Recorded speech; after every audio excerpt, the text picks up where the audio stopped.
चलिए, जय हिंद साथियों, एक बार फिर से स्वागत है आप सभी लोगों का आपके अपने परिवार रिवीजन एकेडमी पर। दोस्तों, जैसा कि आप लोगों ने थंबनेल में देखा कि सिंधु घाटी सभ्यता को हम लोग एक पेज में कैसे कन्वर्ट करें, एक या दो पेज में। तो अगर जो कुछ बच जाता है हम उसको नेक्स्ट लेक्चर में कवर करने की कोशिश करेंगे।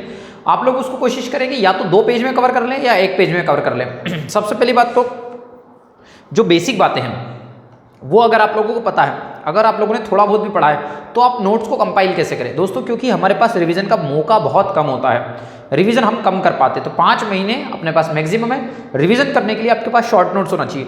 पहली बार जब आप पढ़ेंगे तो आपको टाइम ज़्यादा लगेगा, लगने दीजिए, कोई दिक्कत वाली बात नहीं है, लेकिन नोट्स बनाते चलिएगा। तो सबसे पहले हम लोग बात कर लेते हैं सिंधु घाटी सभ्यता के बारे में। ये जो बातें हैं, देखिए आप लोग थोड़ा सा सपोर्ट करेंगे तो स्मार्ट बोर्ड भी आ जाएगा। स्मार्ट बोर्ड जैसे ही आता है वैसे ही आपको सारी चीज़ें बहुत आसानी से मिलने लगेगी, क्योंकि इसमें एक तो बोर्ड कंजेस्टेड होता है और चीज़ें कंपाइल करने में थोड़ा सा टाइम लग जाता है। अब मेरी बात ध्यान से सुनिए। सबसे पहली बात तो मैं ये आपको बिल्कुल नहीं बताने वाला कि सिंधु घाटी के उत्तर में क्या था, दक्षिण में क्या था, पश्चिम में क्या था, पूर्व में क्या था। वो सारी बातें आप प्री के टाइम पे बहुत अच्छे से पढ़ चुके हैं और एक बार आप उसकी रीडिंग मारने की कोशिश करिए। आपको ये बात भी पता होगी कि 2500 मतलब 2500 से लेकर 1750 ईस्वी के बीच में जो है सिंधु घाटी सभ्यता का क्या माना जाता, उद्भव माना जाता, और लगभग ये 13 लाख वर्ग किलोमीटर में फैली हुई थी और 600 सालों तक कंटिन्यूस ये चलती रही। ठीक है, अब अपने को ये ध्यान रखना है कि जब भी आप इंट्रोडक्शन देंगे तब आपके दिमाग में हमेशा ये बात ध्यान रखेंगे कि 11 मार्क्स का अगर क्वेश्चन आता तो हमारा एक इंट्रोडक्शन शुरू से ही फ्रेम होना चाहिए। क्या कि भैया 2500 से लेकर 1750 ईसा पूर्व तक लगभग 600 वर्षों तक सभ्यता ने निरंतरता कायम की और ये 13 लाख वर्ग किलोमीटर में फैली थी। आप जिस भी तरीके से इसको आगे पीछे घुमा के लिखना चाहें वो आपके ऊपर डिपेंड करता है। निष्कर्ष भी मैं आपको बताऊंगा।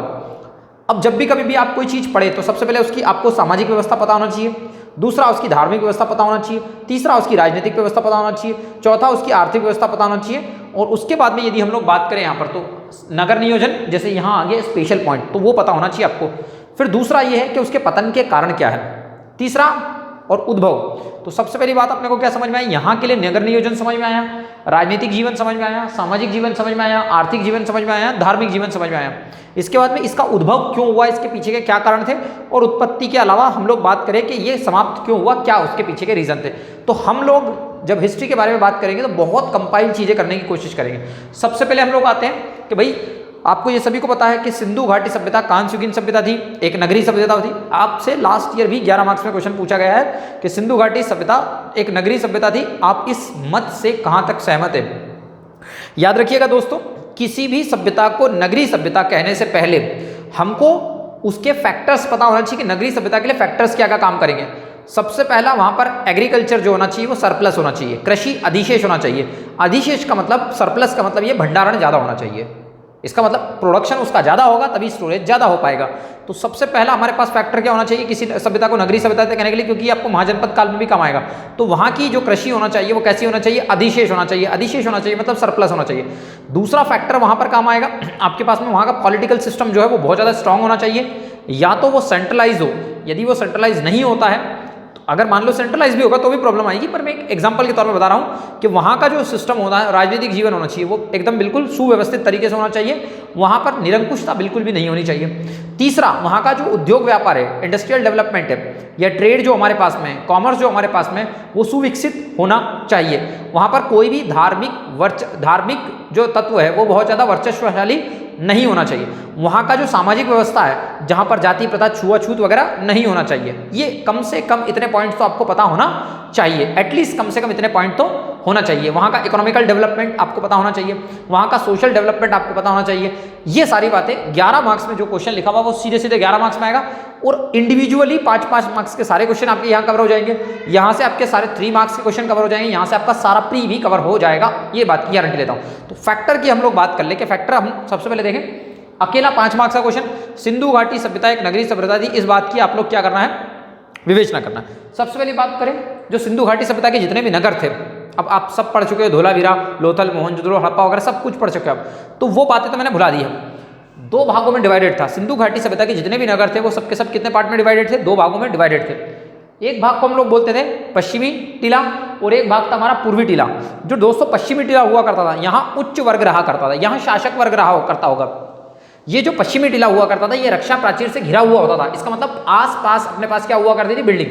आसपास हमारे पास में क्या हुआ करती थी, रक्षा प्राचीर, क्योंकि डिफेंस भी तो अपने को करना है, तो वहाँ का डिफेंस सिस्टम भी अच्छा होना चाहिए। तो जो पश्चिमी टीला है यहाँ पर उच्च वर्ग रहा करता था, कई जगह किताबों में इसको सिटाडेल भी लिखा हुआ है, तो आप ये ध्यान रखिए, 3 मार्क्स में क्वेश्चन भी आ सकता है। आगे की बात करें पूर्वी टीला, पूर्वी टीला जो निचला टीला हुआ करता था, जहाँ पर लोग रहते थे, जहाँ पर सामान्य लोग रहते थे, उसको हम लोग बोलते थे पूर्वी टीला, आवास। और जो पश्चिमी टीला है जहाँ पर उच्च वर्ग रहा करता होगा, ये अपने को ध्यान रखना है। अब उच्च वर्ग निम्न वर्ग या जाति आधारित नहीं है, ध्यान रखिएगा। या आप ये कह सकते हैं कि जो रक्षा करने का काम करते थे, जो शासक वर्ग हुआ करता था, वो सब यहाँ, ये जो प्रशासनिक लोग हैं वो कहाँ रहा करते थे, ये इसमें रहा करते थे, और ये रक्षा प्राचीर से घिरा हुआ था। पूर्वी टीला जो है वो आवास, इसका मतलब ये है कि यहाँ पर जो लोग सामान्य लोग रहते थे वो रहते थे। दूसरी बात करें, इसके कुछ अपवाद देखने को मिलेंगे, तो वो आपके लिए प्री के काम के मैं बता देता हूँ। हमने एक बात देखी कि जो सिंधु घाटी का नगर नियोजन था, उसमें अपने पास में 2 टीले हुआ करते थे, पश्चिमी टीला, इसका मतलब 2 पार्ट में वो क्या था, डिवाइडेड था। लेकिन ध्यान रखिएगा इसके कुछ अपवाद है जो प्री में काम आएंगे। चनहू दाड़ो, ये दुर्गीकृत नहीं था। एक बात ध्यान रखिए, चूहे कहीं भी घुस जाते हैं, इसका मतलब उनको रक्षा प्राचीर की जरूरत नहीं पड़ेगी, ये दुर्गीकृत नहीं होगा, मतलब बड़े बड़े दुर्ग नहीं बने थे इसके पास में। दूसरा आता हमारे पास धोलावीरा। धोलावीरा 2 पार्ट में नहीं, 3 पार्ट में डिवाइडेड था। तो धोलावीरा को 1, 2 और 3 पार्ट में हमने डिवाइड करके रखा था, ये इसका अपवाद है जो प्री में काम आएगा। अगले की बात करते हैं लोथल और सुतकोतदा, ये 1 पार्ट में सिर्फ यहाँ पर सिंगल ही बिल्डिंग हुआ करती थी, तो लोथल और सुतकोतदा, लोथल बंदर का नगर भी था, तो ये प्री में काम आ जाएगा। अगली बात करते हैं नगर नियोजन जो है हमारा शतरंज की विसात प्रथा। आप कभी राजस्थान जाएंगे या इटली जाएंगे, कभी आपको मौका मिला इटली जाने का, तो वहां पर जितनी अपने पास सड़कें हुआ करती है, पूरा का पूरा प्लानिंग सिस्टम जो है, टाउन सिस्टम जो है, वो शतरंज की विसात पर है। जैसे शतरंज में खाने होते हैं, ये ध्यान रखिएगा, जब भी कोई सिस्टम या तो शतरंज की विसात पर हो या ग्रिड पैटर्न पर हो, तो वहां जो अपने पास में नगर सिस्टम था वो ग्रिड पैटर्न पर था या शतरंज की विसात पर था। जिस भी गली में आप घुसेंगे वो गली आपको कहाँ लेके जाएगी, मेन सड़क पर लेके जाएगी। कहीं राजस्थान अगर जाते हैं आप, जयपुर पिंक सिटी वगैरह जाते हैं, तो आप देखेंगे कि वहाँ बहुत सारी चीज़ें ऐसी है जो एकदम बिल्कुल प्लानिंग टाउन सिस्टम बहुत बढ़िया उनका। जैसे आप फर्स्ट गली में घुसे अंदर की साइड, तो आप और कितनी भी अंदर चले जाओ, लेकिन एक गली होगी ऐसी जो आपको सीधे मेन रोड पर लेके जाएगी, और सारा सिस्टम यदि इस तरीके से आप देखो, आप किसी भी गली में घुस जाओ अपने यहाँ पर, आपको वो बाहर निकलने के लिए पूरी जान लगा देनी पड़ेगी। तो ये ध्यान रखिएगा, शतरंज की विसात पर हो या ग्रिड पैटर्न पर हो, इसका मतलब ये होता है कि वहाँ का नगर नियोजन बहुत शानदार है, वो आपको डायरेक्ट मुख्य सड़क पर लाके छोड़ेगा। अगले की बात करते हैं, सड़कें एक दूसरे को समकोण काटती थी, तो सड़कें एक दूसरे को 90 डिग्री पर जब भी काटने का काम करेगी, सड़कें एक दूसरे को 90 डिग्री पर जब भी काटने का काम करेगी, इसका मतलब ये है कि वहाँ की नगर नियोजन सभ्यता बहुत बढ़िया है, क्योंकि वो आपको मुख्य सड़क पर ले जाकर छोड़ने का काम कर रही है। तो सड़कें एक दूसरे को समकोण पर काटती थी, 90 डिग्री पर काटने का काम करती थी। प्रायः सड़कें कच्ची हुआ करती थी, ये बहुत इंपॉर्टेंट बात है, आपको फंसा सकता है। ईंटें जो थी वो पकी हुई थी, फर्श जो था कच्चा था, तो प्रायः सड़कें कैसी थी, कच्ची। ये ध्यान रखिएगा, प्रायः सड़कें कच्ची थी लेकिन साफ सुथरी, तो सड़कें प्रायः साफ सुथरी और क्या हुआ करती थी, कच्ची हुआ करती थी। अगला है जो हमारे पास में ग्रिड पैटर्न पर सड़कें बनी हुई थी, बिल्डिंग बनी हुई थी, उसके बाद में वहाँ पर पक्की नालियाँ बनी हुई थी। तो हमारे पास में नालियाँ हुआ करती थी, जहाँ पर जगह जगह जगह जगह क्या मिलेंगे आपको, मेन होल युक्त या ढक्कन युक्त आप बोल सकते हैं गड्ढे मिलेंगे, जिसमें आप एक हिसाब से देखा जाए तो डस्टबिन, एक हिसाब से देखा जाए तो डस्टबिन। तो कचरा डालने के लिए मेन होल युक्त ढक्कन हुआ करते थे, या आप बोल सकते हैं कि गड्ढे हुआ करते थे जहाँ पर आप कचरा डाल सकते थे, डस्टबिन। क्लियर, एक हिसाब से देखें तो मेन होल की बात करते हैं। नालियाँ बनी हुई थी एकदम बढ़िया तरीके से, बनवाली में नहीं थी नालियाँ, ये ध्यान रखिएगा। उसके बाद बात करें, दरवाजे जो है मुख्य सड़कों की ओर ना खुल करके पीछे की ओर खुलते थे, मुख्य सड़कों की ओर ना खुलकर कहाँ खुलते थे, पीछे की ओर खुलते थे। तो ये सिस्टम एक ऐसा है जिससे आपको सड़कें सारी कैसी दिखेंगी, सामने की साफ सुथरी दिखेंगी। अगले की बात करें, ईंटें कैसी थी, पकी हुई थी, तो वहाँ की बिल्डिंग कैसी बनेगी, बढ़िया बनेगी। लेकिन ध्यान रखिएगा फ्लोर जो है वो कच्चा हुआ करता था, तो फर्श कैसा हुआ करता था, हमेशा कच्चा हुआ करता था। दोस्तों इतना भर लिखने से आपको नंबर नहीं मिलेंगे। अब ध्यान रखिए, कभी आपको नगर नियोजन अकेला 5 मार्क्स में आता है, तो ये जो बातें हैं ये अकेले 5 मार्क्स में आप चाहें तो 2 लाइन में, 3 लाइन में अपने हिसाब से लिख सकते हैं, पर आपको शॉर्टकट ये पता होना चाहिए, क्योंकि नगर नियोजन में अकेले केवल इनसे काम नहीं बनेगा, बाकी चीज़ों से भी काम बनेगा। अब ध्यान रखिए, अगर अकेला 5 मार्क्स में आता और ये सब बातें लिखते तो आप वर्तमान निरंतरता भी लिखिए, या फिर आपसे कभी कॉन्सेप्चुअल क्वेश्चन पूछे तो भी आपको काम आ सकता है। वर्तमान में स्वच्छ भारत अभियान भारत सरकार के द्वारा चलाया जा रहा है, वो नगरीय नियोजन जो हमारे पास में सिंधु घाटी सभ्यता के टाइम पीरियड पे था उससे प्रेरित हो सकता है। दरवाजा बंद अभियान इससे प्रेरित है, स्मार्ट सिटी मिशन इससे प्रेरित है, आवास विकास प्राधिकरण, नगर पालिका, नगर नियोजन, स्थानीय प्राधिकरण, पंचायत, ये सब चीजें इसमें डाल सकते हैं। दूसरा ये है कि हमको एक बात बताना चाहिए कि कीवर्ड क्या है। तो सिंधु घाटी सभ्यता नगरीय सभ्यता थी, सबसे प्राचीन सभ्यता थी, और ये कांस्युगीन सभ्यता थी जहां पर सुव्यवस्थित सड़कें हुआ करती थी, सुव्यवस्थित नगर हुआ करते थे, सुव्यवस्थित नालियां हुआ करती थी। ये अपने को अच्छे से ध्यान रखना है। ये कीवर्ड आपको जरूर याद रखना, वर्तमान निरंतरता। पहले तो स्क्रीनशॉट ले लो ताकि मैं हट जाता हूं यहाँ से, क्योंकि मैं इसको रफ करते चलूंगा। चलिए आगे बढ़ते हैं, अगले की बात करते हैं हम लोग। तो हमने नगरीय सभ्यता पढ़ ली, आगे की बात करते हैं राजनीतिक जीवन। अब बहुत इंपॉर्टेंट बात है, हर जगह आपको एक ही इंट्रोडक्शन डालना है, वो डिपेंड करेगा किस तरीके से, ध्यान रखना। ऐसा नहीं है कि वही का वही आपको चिपका देना है। सबसे पहले बात करें, अगर आपसे पूछे सिंधु घाटी सभ्यता में राजनीतिक जीवन के बारे में वर्णन कीजिए, या वहाँ का राजनीतिक जीवन किस तरीके से हुआ करता था, या राजनीतिक सिस्टम कैसा हुआ करता था, तो बात वही है। लगभग 13 लाख वर्ग किलोमीटर में फैली हुई सिंधु घाटी सभ्यता जो 600 वर्षों तक अपनी निरंतरता को कायम किए हुए है और त्रिभुजाकार आकृति में फैली हुई थी, ये अपने को ध्यान रखना है। पहली बात तो आप जहां फंस रहे हैं, आपको लग रहा है कि अपने पास शब्द नहीं मिल रहे हैं, वहां पर इस चीज को आप लंबे से डाल सकते हैं 11 मार्कर में। सबसे पहले बात करें, अलग अलग विद्वानों ने यहाँ पर अलग अलग बातें की है, क्योंकि यहाँ पर हमारे पास कोई साक्ष्य नहीं है। क्षैतिज खुदाई का हमारे पास अभाव है, साक्ष्यों का हमारे पास अभाव है, ये अपने को ध्यान रखना है। सबसे पहले बात करें, आर.एस. शर्मा जी का ये कहना था कि ये वणिक वर्गों में हुआ करती थी, वणिक वर्गों के हाथ में हुआ करती थी। सर्वाधिक मान्य मत यही है कि कहीं ना कहीं ये एक उच्च वर्ग के पास, एक वणिक वर्ग के पास हुआ करती थी। कारण उसके पीछे का सबसे बड़ा कारण था, ये वणिक वर्ग क्यों बोला इन्होंने, क्योंकि उन्नत व्यापार था। मतलब सिंधु घाटी सभ्यता में कृषि अधिशेष बहुत अच्छा था, व्यापार विदेशों से हुआ करता था, भारत में हुआ करता था। तो कहीं ना कहीं जो बंदा कमर्शियल होगा वो इतनी बड़ी सभ्यता कायम कर सकेगा। जैसे आज के राजा कौन है, अंबानी जी, जिसके पास पैसा है, मार्क जकरबर्ग, और ये जो बड़े बड़े लोग बैठे हुए हैं, ये एक झटके में सरकार गिरा सकते हैं, इनके पास इतना पैसा है। तो इसका मतलब ये है कि वणिक वर्गों के हाथ में हुआ करेंगी। ये किसने बोला था, आर.एस. शर्मा जी ने बोला था। क्या बात समझ में आई आप लोगों को? तो वणिक वर्ग के हाथ में आर.एस. शर्मा, इसके पीछे का आप रीजन लिखिएगा। आर.एस. शर्मा जी के अनुसार यह संस्था या राजनीतिक जीवन वणिक वर्गों के हाथों में रहा होगा। संभवतः इसके पीछे का तर्क जो दिया गया है वो ये दिया गया है कि यहाँ का व्यापार और वाणिज्य हमेशा क्या हुआ करता था, उन्नत हुआ करता था, कृषि अधिशेष हुआ करती थी। तो कीवर्ड समझ में आया कि आर.एस. शर्मा जी ने क्या बोला, वणिक वर्गों के हाथों में ये हुआ करती थी। अगली बात करें, जनतांत्रिक, ये हंटर महोदय साहब का कहना है। और हंटर महोदय साहब का ये कहना था कि ये जो हमारे पास में देखो, ये जो जनतांत्रिक संस्था हंटर महोदय ने कही और जनप्रतिनिधि कहा था मेके ने, लेकिन इसके एवज में साक्ष्यों की कमी है। तो इसको मान पाना संभावना है लेकिन प्रूफ नहीं है। तो इसमें साक्ष्यों की हमारे पास क्या कमी है? तो इनने कहा कि जनतांत्रिक संस्था रही होगी। इन्होंने कहा जनप्रतिनिधि, आज की तारीख में जनप्रतिनिधि हमारे काम करते हैं कि नहीं? जैसे मोदी जी जनप्रतिनिधि है, एमएलए जनप्रतिनिधि है, विधायक जनप्रतिनिधि है। तो हंटर मेके साहब का यह कहना था जनप्रतिनिधि, और हंटर साहब का यह कहना था जनतांत्रिक रही होगी। इसका मतलब जनता के हाथों में रही होगी। आगे की बात करें, केंद्रीकृत प्रशासन रहा होगा। सबसे इंपॉर्टेंट पॉइंट यहां से ये निकल के आ रहा है कि यहां पर एक सेंट्रलाइज सिस्टम रहा करा होगा, क्योंकि लगभग 13 लाख मतलब 12,99,600 स्क्वायर किलोमीटर में फैली है त्रिभुजाकार आकृति में। तो इसका मतलब कहीं ना कहीं ये बात यहां से निकल के आ रही है कि इस पे किसी एक व्यक्ति ने राज किया होगा, कहीं ना कहीं उसके हाथों में सेंट्रलाइज सिस्टम रहा होगा, तभी जाके इतनी लंबी सभ्यता बना पाए। नहीं तो आपको पता है कि अगर टुकड़ों टुकड़ों में चीजें होंगी तो वो बहुत आसानी से नहीं हो पाएंगी। सबसे पहले हमने बात की क्या, केंद्रीकृत प्रशासन का। कोई ना कोई एक शासक वर्ग जरूर रहा होगा, उसके पीछे का सबसे बड़ा कारण यहाँ पर पाई जाने वाली एक रूपता। किस किस में पाई जाती है एक रूपता? यहाँ की सड़कों में एक रूपता पाई जाती है, यहाँ की हम लोग इमारतों में एक रूपता देखने को मिलते हैं, यहाँ पर हमने जितने भी घर वगैरह बनाए वो सारे के सारे ग्रिड पैटर्न पर हुआ करते थे। तो इसीलिए ये कहा गया कि ये सिस्टम कैसा रहा होगा, केंद्रीकृत रहा होगा। अब अगले लोग आते हैं जिनका नाम है पिगट महोदय। पिगट महोदय ने मोहनजोदड़ो और हड़प्पा को जुड़वा राजधानी भी कहा था। ठीक है, ये अपने को ध्यान रखना। और इन्होंने कहा कहीं ना कहीं यहाँ पुरोहित वर्ग रहा करता होगा।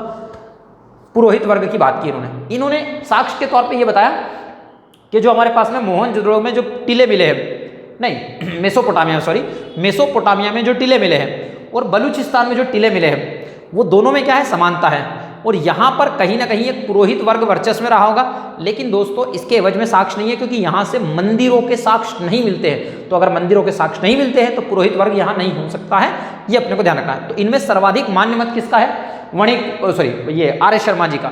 तो आपको 5 मार्क्स का है तो भी आपको निष्कर्ष लिखना ही पड़ेगा। देखिए, साक्ष्यों के अभाव या जानकारी के अभाव या क्षैतिज खुदाई के अभाव में हम लोग क्या कह सकते हैं कि भैया किसी एक निष्कर्ष पर पहुंचना मुश्किल है। संभवतः आर.एस. शर्मा जी के जो साक्ष्य है वो ज़्यादा वैल्यूएबल है, तो हम लोग वणिक वर्ग को मानते हैं, ये अपने को ध्यान रखना। ठीक है, आप उसको अपनी लैंग्वेज में कन्वर्ट कर सकते हैं निष्कर्ष को। अब मैं यहाँ से इसको हटा देता हूँ। सबसे पहली बात तो मैं यहाँ इसको से हटा देता हूँ। चलिए आगे बढ़ते हैं हम लोग। अब आते हैं सामाजिक जीवन में। सामाजिक जीवन की यदि हम लोग बात करें तो यहाँ पर सबसे पहले हम लोग बात करते हैं समता मूलक समाज। यहाँ का समाज कैसा हुआ करता था? समतामूलक समाज हुआ करता था। इसका मतलब इक्वलिटी पर बेस्ड होगा। कई कई जगह शायद आई थिंक मेरे हिसाब से इगलिटेरियन सोसाइटी के नाम से जानते हैं इंग्लिश में। तो समतामूलक समाज हुआ करता था। समतामूलक समाज का मतलब क्या? आपको पहले पता होना चाहिए ताकि आप डिटेल लिख पाओ इसकी, तभी तो आप कीवर्ड बना पाओगे। समाज में जाति प्रथा, छुआछूत, भेदभाव का प्रचलन नहीं था। यहाँ पर 4 वर्ण हुआ करते थे। 4 वर्ण कौन कौन से? विद्वान, योद्धा और व्यापारी, और साथ में अपने पास में कौन हुआ? लास्ट वाला जो है श्रमिक। तो विद्वान, योद्धा, व्यापारी और श्रमिक, ये 4 वर्ग वर्चस्व वाली हुआ करते थे। लेकिन ध्यान रखिएगा, यहाँ पर बात की विद्वान, यहाँ पर बात की योद्धा, यहाँ पर बात की व्यापारी, यहाँ पर बात की श्रमिक, लेकिन हमने कहीं भी यहाँ नहीं बोला ब्राह्मण, क्षत्रिय, वैश्य और शूद्र। तो यहाँ पर ध्यान रखिए, जो समाज हुआ करता था वो कैसा हुआ करता था? समतामूलक समाज हुआ करता था। छुआछूत, जाति प्रथा कुछ भी यहाँ पर प्रचलन नहीं था। यहाँ पर जो 4 वर्ण हुआ करते थे वो हुआ करते थे विद्वान, योद्धा, व्यापारी और श्रमिक। ये बात समझ में आ गई क्या? तो जो ये विद्वान, योद्धा वगैरह बना के रखा, ये सब के सब कर्म आधारित है, ना कि जाति आधारित। क्लियर हो गई बात? आगे आते हैं बहुप्रजातीय समाज। इसका मतलब यहाँ का समाज कैसा हुआ करता था? बहुप्रजाति। इसका मतलब यहाँ पर अलग अलग प्रकार की जातियां पाई जाती थी। बोलो क्लियर हो गई बात? ये समझ में आई क्या? अब कौन कौन पाया जाता था? मंगोलाइड, प्रोटो ऑस्ट्रेलियाइड, उसके बाद में भूमध्य सागरी वाले जो लोग हैं, इसके बाद अल्पाइन वाले जो लोग हैं। तो यहाँ पर मंगोलाइड भी थे, यहाँ पर प्रोटो ऑस्ट्रेलाइड भी थे, यहाँ पर भूमध्य सागरी लोग भी थे, और यहाँ पर अल्पाइन लोग भी थे, अल्पाइन प्रजाति के लोग जो है। अब यहाँ पर इस पे डिटेल में नहीं आएंगे कि मंगोलाइड कौन है, क्योंकि वो ज्योग्राफी का हिस्सा है, ये अपने को ध्यान रखना है। नहीं तो हर चीज़ में हम यहाँ पर डिटेल करने लगेंगे ना तो हमारा टाइम भी जाएगा और चीज़ें हमको बहुत ज़्यादा समझ में भी नहीं आएंगी। क्योंकि मंगोलाइड कौन है, प्रोटो ऑस्ट्रेलाइड कौन है, या भूमध्य सागरी कौन है, इसके बारे में ज्योग्राफी में डिटेल में आपको पढ़ा जाता है जब आप जनजाति वाला पार्ट पढ़ते हो। तो ठीक है, बात समझ में आ गई? तो ये अल्पाइन थे। इसमें सबसे ज्यादा मान्य मत जो है वो है भूमध्य सागरी, या हम लोग द्रविड़ प्रजाति के लोग हुआ करते थे। तो सिंधु घाटी सभ्यता में बहुप्रजाति समाज रहा करता था। कौन कौन रहा करता था? तो भूमध्य सागरी थे, मंगोलाइड थे, अल्पाइन थे और प्रोटो ऑस्ट्रेलाइड थे। ये बात समझ में आ गई क्या? अगले की बात करते हैं। यहाँ का समाज जो है मात्र सत्तात्मक हुआ करता था। ना यहाँ पर जाति प्रथा थी, ना यहाँ पर बहुप्रथा विवाह प्रथा थी, ना यहाँ पर जो बाल विवाह प्रथा थी। तो बाल विवाह प्रथा यहाँ पर नहीं थी, यहाँ पर सती प्रथा के कोई साक्ष्य नहीं मिलते हैं। लेकिन ये समाज कैसा हुआ करता था? मात्र सत्तात्मक समाज हुआ करता। सबसे इंपॉर्टेंट पॉइंट है मैट्रियार्कल सिस्टम हुआ करता था। अब यहाँ पर हम पता कैसे करेंगे? तो स्त्री के गर्भ से प्रस्फुटित होता हुआ पौधा जो आपने प्री में पढ़ा हुआ है, तो आपको ध्यान रखना जो डाटा आपने प्री में पढ़ा वो सब कुछ काम आएगा, लेकिन आपको तरीका पता होना चाहिए कि कैसे उसको आप यूज कर सको। तो उर्वरता की देवी और बाल विवाह वगैरह प्रचलित नहीं था, ध्यान रखिएगा। उर्वरता की देवी के बारे में आप पहले पढ़ चुके हो। मैं यहाँ पर बिल्कुल भी प्री वाले के चक्कर में बात ही नहीं करूँगा। आपको लिखना है कैसे, मैं ये सिखाने की कोशिश कर रहा हूँ। तो ध्यान रखिएगा, उर्वरता की देवी के साक्ष्य मिले आप प्री में, उसको देखिएगा। उसके बाद में आते हैं उपयोगितावादी समाज का। मतलब यहाँ का जो समाज हुआ करता था वो उपयोगितावादी था। कोई दिखावा नहीं था, कोई दिखावे के लिए काम नहीं। ऐसे कोई साक्ष्य नहीं मिले कि घरों के जो दरवाजे हुआ करते थे उस पर कोई डिज़ाइन बना के रखिए, बिल्डिंग में कोई डिज़ाइन बना के रखिए। लेकिन चन्हू दाड़ों से लिपस्टिक के और प्रसाधन के सामान मिलने की वजह से हम यहाँ पर अपवाद के तौर पर लिख सकते हैं क्या, कि भैया यहाँ का जो समाज था उपयोगितावादी, दिखावे में कोई विश्वास नहीं था, दिखावा नहीं करता था, लेकिन अपवाद के तौर पर चन्हू दाड़ों से प्रसाधन के सामान मिले हैं। क्लियर हो गई बात? ये बात समझ में आई क्या? गोपाल मजूमदार जी ने चन्हू दाड़ों की खोज की थी और यहाँ से प्रसाधन के लिपस्टिक वगैरह के सामान मिले हैं। तो ये तो नहीं कह सकते एग्जैक्टली कि भैया ये यूज नहीं करते थे। और आपको पता है कि लिपापोती जो लोग करके आ रहे हैं, इसका मतलब ये तय बात है कि कहीं ना कहीं कुछ तो दिखा रहे हैं। क्लियर है? आगे बढ़ते हैं। शांति प्रिय समाज कैसे? यहाँ से कोई भी अस्त्र शस्त्र के साक्ष्य नहीं मिले हुए हैं, इसीलिए हम ये मान के चलते हैं कि यहाँ का समाज शांति प्रिय समाज हुआ करता था। लड़ाई झगड़ों में, युद्ध में कोई भी यहाँ पर बिलीव नहीं करता था। ये बात क्लियर हो गई सभी लोगों को कि भैया समाज कैसा था? शांति प्रिय, क्योंकि अस्त्र शस्त्र के कोई साक्ष्य नहीं मिले। आगे आते हैं खान पान। तो शीर पकोदन तो सॉरी वैदिक सभ्यता में आएगा। तो यहाँ पर दूध, दही वगैरह ये सब चीज़ें इस्तेमाल की जाती है। नॉर्मली आप इसको कुछ भी लिख सकते हैं। मनोरंजन के साधन में चौपड़ है, मछली वगैरह का शिकार करना, ये सारी चीज़ें यहाँ चलती थी मनोरंजन में। तो ये नॉर्मल बातें हैं, आप खुद ही आराम से अपने हिसाब से पॉइंट बना सकते हैं। अब आते हैं आर्थिक जीवन, इनके इकोनॉमिकल सिस्टम पे, आर्थिक जीवन पे आते हैं। इसको मैं यहाँ से हटा देता हूँ। अब आते हैं हम इनका क्या, आर्थिक जीवन। आर्थिक जीवन कैसा हुआ करता था? सबसे पहले तो आर्थिक जीवन में अगर आप देखेंगे तो समाज तो ऐसा है कि यहाँ पर एग्रीकल्चर ज़्यादा होगा। ऑब्वियस सी बात है कि कृषि सबसे पहले होना है। तो कृषि कैसे पता चला? क्योंकि यहाँ पर विशाल अन्नागार हुआ करते थे। कालीबंगा से हमको जुते हुए खेत के साक्ष्य मिलते हैं। कपास की खेती पहली बार सिंधु वासियों के द्वारा ही सिंडन के नाम से की गई थी। ये तो बच्चा जानता है, कांस्टेबल की एग्जाम देने वाला भी, भाई कपास का जो उगाने का काम सिंधु वासियों ने किया था। तो आपके लिए कीवर्ड क्या हो गया? अन्नागार, कालीबंगा, जहां से जुते हुए खेत के साक्ष्य मिले हैं। कपास के साक्ष्य हम लोगों के यहाँ से मिले, कपास की खेती पहली बार इन्होंने की थी। तो हमारी कृषि कैसी हुआ करती थी? अधिशेष हुआ करती थी, सरप्लस हुआ करती थी। इसका मतलब भंडारण ज्यादा था, उत्पादन ज्यादा था। ये ध्यान रखिएगा। सर कृषि अधिशेष कैसे होगी? आपको ये बात पता है कि सिंधु घाटी सभ्यता नदियों के किनारे बसी हुई सभ्यता थी। बहुत क्लियर हुई क्या? सप्त सिंधु प्रदेश के आसपास बसा हुआ प्रदेश था। तो सिंधु घाटी सभ्यता नदियों के किनारे बसी हुई सभ्यता है। जब नदियां होंगी तो सिंचाई के हमारे पास में विकास की संभावना रहेगी कि नहीं रहेगी? तो नदियां होने की वजह से, सिंचाई की व्यवस्था होने की वजह से यहाँ पर कृषि जो है उन्नत अवस्था में हुआ करती थी। इसीलिए कृषि जो है अधिशेष हुआ करती थी। अगर पानी की व्यवस्था ही नहीं होगी तो एग्रीकल्चर होगा क्या? बिल्कुल नहीं होगा। तो ये बात क्लियर हो गई। आगे बढ़ते हैं, पशुपालन की बात करते हैं। तो पशुपालन के साक्ष्य यहाँ से हमको मिलते हैं और यहाँ पर कुबड़ वाला जो सांड हुआ करता था उसकी पूजा की जाती थी। तो ये जो अपने को किसमें काम आता था?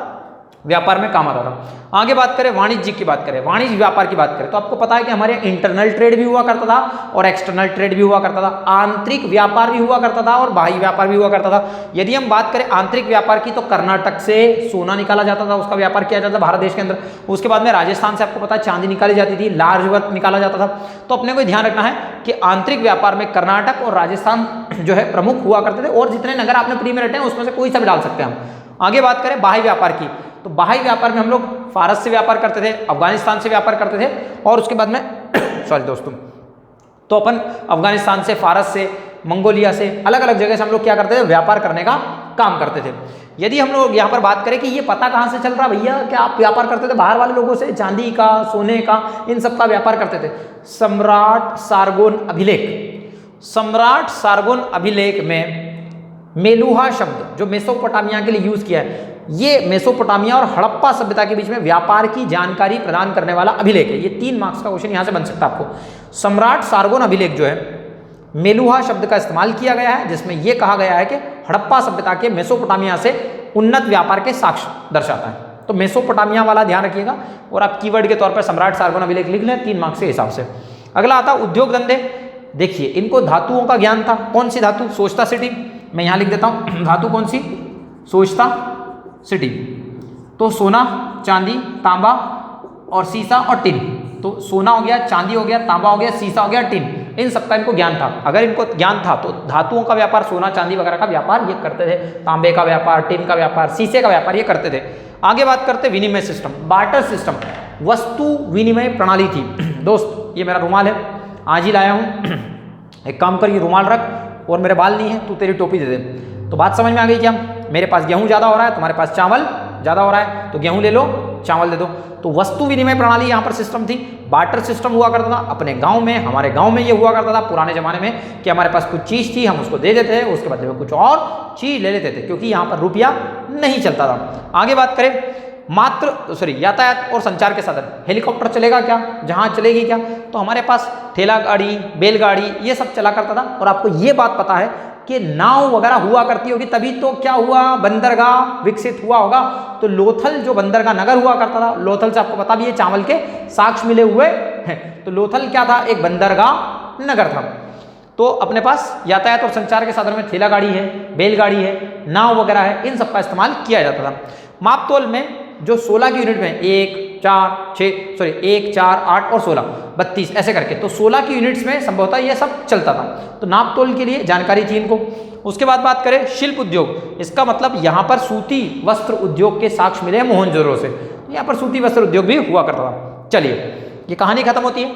देखिए मैं आपको टू द पॉइंट बात कर रहा हूँ। अगर जब मेरे पास मौका रहेगा ना, जो 1 ईयर की पूरी बेच होती है उसमें मैं बिल्कुल समझाने की कोशिश करूँगा सारी चीज़ें।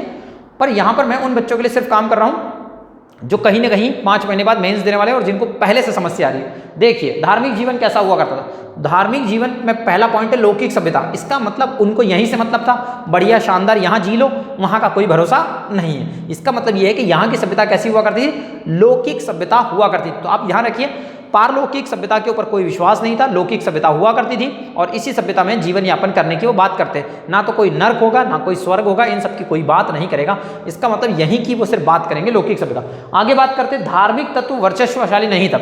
अगला जो पॉइंट आता है, देखिए अगर धार्मिक तत्व वर्चस्वशाली होगा तो कोई भी सभ्यता नगरीकृत नहीं हो पाएगी उतने अच्छे से जितने अच्छे से सिंधु घाटी। और उस जमाने में जब हमारे पास में इतनी चीज़ें, इतने रिसोर्सेस नहीं हुआ करते थे। तो जब भी कभी भी धार्मिक तत्व वर्चस्वशाली होगा तो ऑब्वियस सी बात है वो लगाम कसने के काम करेगा। आप देखेंगे हमारा समाज डिग्रेड होना स्टार्ट हुआ सिंधु घाटी सभ्यता के बाद में, क्योंकि धीरे धीरे धीरे धीरे ब्राह्मण, क्षत्रिय, वैश्य, शूद्र, तो धार्मिक तत्व वर्चस्वशाली होगा तो कहीं ना कहीं दूसरे समाज को नीचे गिराने की कोशिश जरूर की जाएगी, अगर साइंटिफिकल तरीके से वो समाज, धार्मिक समाज आगे नहीं बढ़ने देगा।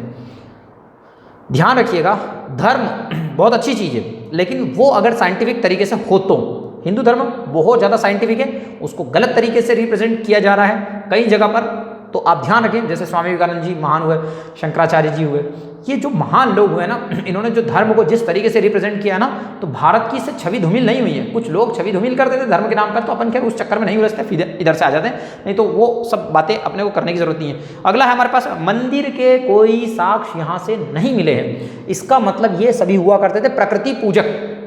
आप देखिए, ये हिंदू धर्म की बात चल रही है यहाँ पर, किसी और की बात नहीं चल रही। सिंधु घाटी सभ्यता कहीं और से नहीं है, भारत की बात चल रही है। तो हम लोग प्रकृति पूजक हुआ करते थे, ये ध्यान रखिएगा। आगे बात करते हैं, जल पूजा हमारे यहाँ प्रचलित थी, शुरू से प्रचलित थी। सूर्य देवता को हम लोग जल चढ़ाने की बात कर रहे हैं, तो यहाँ पर जल पूजा प्रचलित थी। ये बात हमको कैसे पता चलती थी? बृहद स्नानागार, इसका मतलब धार्मिक स्नान का कहीं ना कहीं महत्व रहा होगा। तो जल पूजा प्रचलित थी, धार्मिक स्नान का महत्व रहा होगा, क्योंकि विशाल स्नानागार मिले हैं। कृषि बहुत ज्यादा हुआ करती थी, क्योंकि विशाल अन्नागार मिले हुए हैं, ये ध्यान रखना। आगे बात करें, मातृ देवी की पूजा की जाती थी, क्योंकि यहाँ पर मृण मूर्तियां मिली हुई है, और हमने बोला भी है कि मातृ सत्तात्मक समाज हुआ करता था, पृथ्वी पूजा की जाती है, और स्त्री के गर्भ से प्रस्फुटित हुआ पौधा जो है इस बात को दर्शाता है कि यहाँ पर मातृ देवी की पूजा हुआ करती थी। लोथल से हमको अग्नि वेदिका मिली है, इसका मतलब ये है कि यहाँ पर हम लोग क्या करते थे? अग्नि की पूजा करने का काम भी करते थे। आगे की बात करें, धार्मिक जीवन में पशुपति शिव की पूजा की जाती थी, लिंग की पूजा की जाती थी, नाग पूजा की जाती थी, और पशु पूजा की जाती थी। दोस्तों, हम शुरू से ही ऐसे रहे हैं कि हमने अपने अलावा जो हमारे जीव जंतु हैं उनके बारे में भी सोचा है।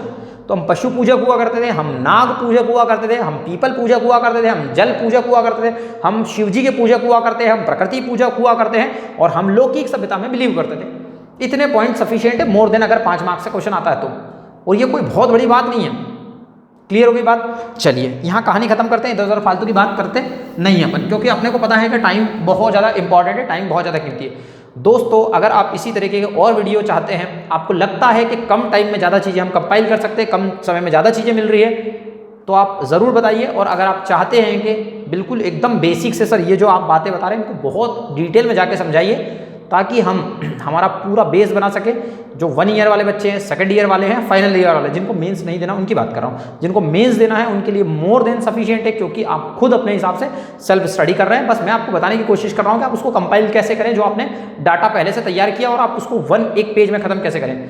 दोस्तों, मिलते हैं नेक्स्ट लेक्चर में। सिंधु घाटी सभ्यता में कहीं ना कहीं हम लोगों को उसकी उत्पत्ति, कहीं ना कहीं हम लोगों को उसके उद्भव के कारण पढ़ना है, और उसका समापन कैसे हुआ, और आर्ट एंड कल्चर वाला थोड़ा सा पार्ट बचा है, तो अगला वीडियो हमारा कल आएगा और उस पर हम खत्म कर देंगे, और 2 पेज में आपकी कहानी पूरी समाप्त हो जाएगी। अगर आपको ये वीडियो अच्छा लगता है तो आप इसको लाइक करिए, शेयर करिए, और चैनल को सब्सक्राइब करिए, और सबसे इंपॉर्टेंट बात, टेलीग्राम चैनल ज्वाइन कर लीजिए, क्योंकि टेलीग्राम पे मैं रोज 3 मार्कर डालता हूँ, 1 तारीख से डालूंगा, और ये आपको ध्यान रखना है। मिलते हैं नेक्स्ट लेक्चर में, तब तक के लिए जय हिंद, जय भारत, और जय अपने माता पिता की।